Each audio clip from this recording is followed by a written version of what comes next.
Hi, welcome back to my channel, Beautiful Minutia. If you're new here, my name is Tiffany. Today, I wanted to talk about books that you could read in one day. Maybe you could even read some of these in one sitting, but all of these books I think are probably at the most 250 pages. I feel like a lot of these are less than that, but they're more fast-paced books if they're higher page counts. And I just wanted to share some books because sometimes, you're reading longer books or you feel like you're not making as much progress, or maybe you have one day that you're like, I have extra time today and I want to read a whole book. So this is your list. If that's something you're looking for, I have all kinds of different genres here, like literally 6 different genres. So hopefully there's a little something here for everyone. Kicking off with fantasy, a fantasy that I really loved that is very, very short is Piranesi by Susanna Clarke, which is really interesting because it has a very different feel from her other novel, Jonathan Strange and Mr. Norrell, which is super long and very drawn out at times. Piranesi is much shorter. It does start very confusingly because it's diary entries from a man who's living in this house that has all of these rooms, and it's very interesting because it's a house you can get lost in. It's not your typical house. And he has no memory of his life before he was in this house. And so you don't know who he really is or why he's here, why the house is so sprawling and laid out in the way that it is. So it's very, very interesting and very intriguing and very easy to get lost in and consume quickly. A very tiny fantasy novella that I would love to recommend to you, especially because it's from an author who's less well known because she's an indie author, is The Queen of Ebenezer by K.B. Hoyle. This is technically a YA fantasy, but it's so lush and beautifully written. And it kind of has some of the similar initial vibes to Piranesi, where you have this girl who's been dropped into kind of this world and she doesn't know she has no memories of like why she's here or what's going on. But it's very lushly and beautifully written. It has kind of a little bit of a Southern Gothic feel to it. It's in a very kind of swampy, warm place. And so it kind of converges some different genres here, but it is so beautiful. And it did make me cry. Next, I'm going to recommend a couple of short literary fiction books to you. The first one is Foster by Claire Keegan, which if you are not new here, this recommendation will come as no surprise to you because it was one of my favorite books of the year last year. This is a novella about a young girl living in Ireland, and her family needs some help. They have a lot of children and her mother's pregnant again. So she is dropped off with some distant relatives who she doesn't know at all for however long. She doesn't know how long she's going to be there. And this couple just takes her in kind of like no questions asked, and is just so kind and loving to her. And you see this girl like open up and blossom and heal as a result of these people's love. But then you find out some things that have happened to this couple in the past, and you see how their love for this girl also heals them. And it's just really beautiful. The second one I want to recommend to you is by Frederick Bachman, and it's And Every Morning the Way Home Gets Longer and Longer. This is the story of a man with dementia. We follow the elderly man and his son and his grandson. And oh my gosh, I still think about this all the time, and it has been a really long time since I read it, like a good 5 years at this point, but it's just so deeply impactful because I think before I read this book, I often thought about dementia and how hard it must be for the families of people who are helping their loved ones through this last stage of life and being not remembered and all of those things. This is the first book that made me think of it from the point of view of the person who has dementia, and how confusing and how disorienting and how frustrating it is to be stuck in this body where you're trying to come back to the future, trying to come back to the present, not the future. You're trying to come back and remember. And every morning, the way back to yourself and remembering those around you is longer and longer and harder to get to that point. I have a couple of nonfictions to recommend to you. Maybe these are not books that you want to read in one day because they are both very, very heavy, but both of them were extremely captivating to me and very digestible despite their extremely heavy content. The first one is Night, which is a man's memoir of his time in a concentration camp. And it is hard, but also very moving, and it will stay with you probably forever. The second one kind of has a similar vein, and it's Escape from Camp 14 by Blaine Harden.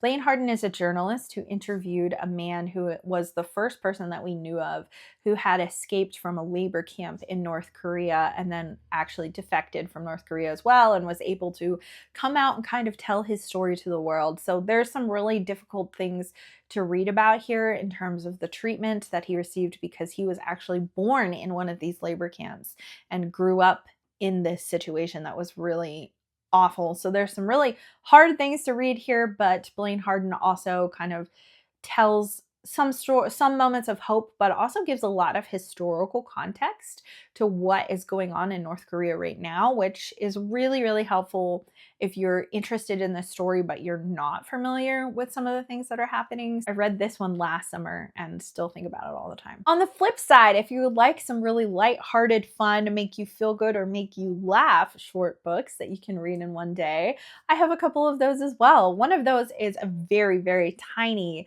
slim work of poetry by T.S. Eliot called Old Possum's Book of Practical Cats. This is a book of poetry that he wrote for, I think, like his niece and nephew or his godchildren, something like that. And each poem is the story of a cat. And if you are a lover of cats, you will love this. It is so funny, but also like very well represents different personalities of different cats. And they have really fun names that feel almost like an element of Dr. Seuss, but not quite as silly and whimsical, but still just so much fun. I recommend this to all cat lovers everywhere. I also recommend Parnassus on Wheels by Christopher Morley, which is a short book about a woman who has just lived her whole life helping her bachelor brother, and she's unmarried as well, and she just kind of feels a sense of discontentment with her life. One day, this man shows up at her doorstep wanting to sell his traveling book wagon.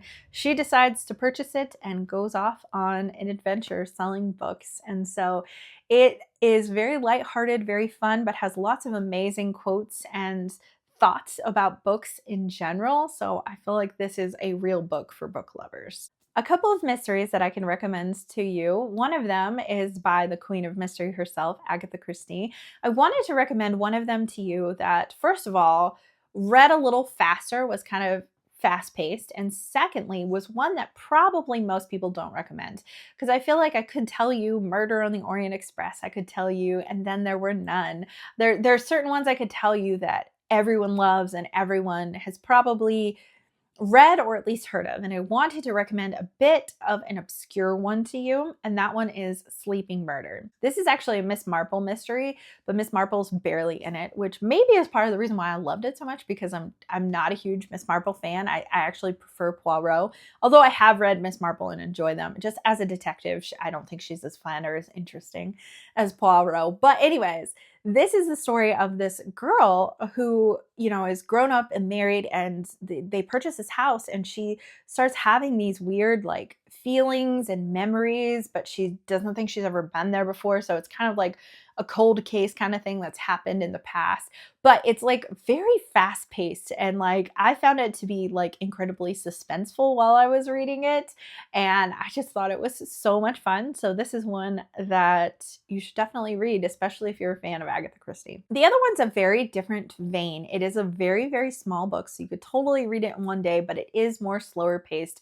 This is more for the people who are interested in a historical mystery, and that is Daughter of Time by Josephine Tey. Possibly I should not be recommending this to you because I actually haven't finished it yet. I am part of the way through this. I'm reading this with my daughter in school, and actually we've been reading it slowly, but that's just because that's how her curriculum outlined it.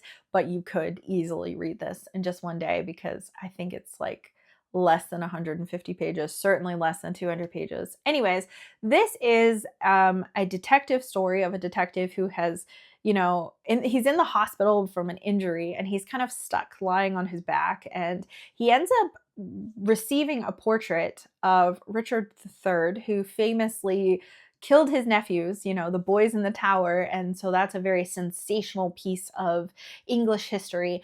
And he starts doing some investigating on that and being like, is Richard III what the history books say that he is? Because our most authoritative piece of history on this is actually told from the Tudor perspective.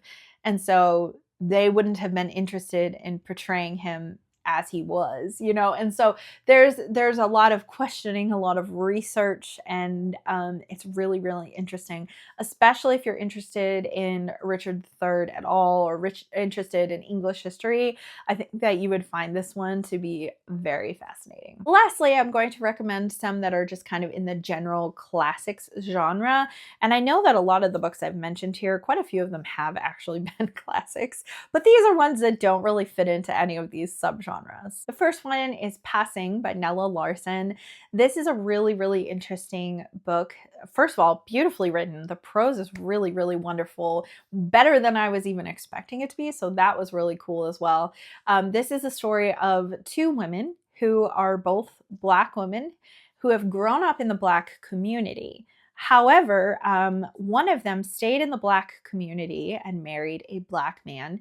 The other one was so light-complected that she could pass as white, and so she married a white man. And they are in very different places in society and very different things happening in their lives. And so it's very, very interesting, the examination not only of racism, but also of colorism in the white community and also in the Black community, how they view it. And so it was a very, very interesting book.